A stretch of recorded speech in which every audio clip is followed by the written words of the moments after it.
Actually എൻ്റെ കൂടെ ഇരിക്കുന്ന ഒരു പ്രൊഫഷണലി ക്വാളിഫൈഡ് ആയിട്ടുള്ള നേഴ്സാണ്.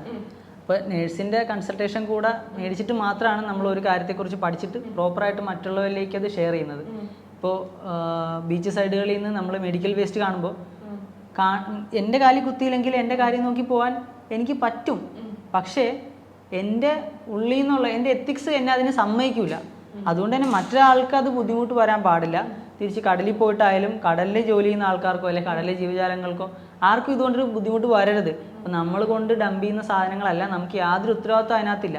പക്ഷെ എന്നിട്ട് പോലും നമ്മൾ നമ്മുടെ റിസ്കിൽ എന്ന് വെച്ചാൽ അഥവാ ഒരു കുത്ത് കിട്ടാനുള്ള പണിയാണ് നമ്മൾ ചെയ്യുന്നത്. പക്ഷേ ഈ റിസ്ക് നമ്മൾ എടുക്കുന്നതെന്ന് വെച്ച് കഴിഞ്ഞാൽ ഒന്നും മാത്രമല്ല മറ്റുള്ളവർക്കും കൂടെ വേണ്ടിയിട്ടാണ്. ഇല്ല, ബേസിക്കലി അങ്ങനെ സമൂഹം വിചാരിക്കണമെന്ന് ഞാൻ പറയൂല കേട്ടോ. ഞാൻ എനിക്ക് വേണ്ടി ചെയ്യുന്നത്, അതായത് എൻ്റെ ഒരു ആശ്വാസത്തിന് എനിക്കത് ചെയ്താലേ സമാധാനം കിട്ടുള്ളൂ. അല്ലെങ്കിൽ എൻ്റെ മൈൻഡിൽ ഇങ്ങനെ കിടക്കും, ഞാൻ എന്തുകൊണ്ട് ചെയ്തില്ല, ഞാൻ ഇപ്പം മറ്റുള്ളവരെ നോക്കിയിട്ടാണോ അല്ലെങ്കിൽ മറ്റുള്ളവർക്ക് വേണ്ടിയാണോ ജീവിക്കുന്നത്.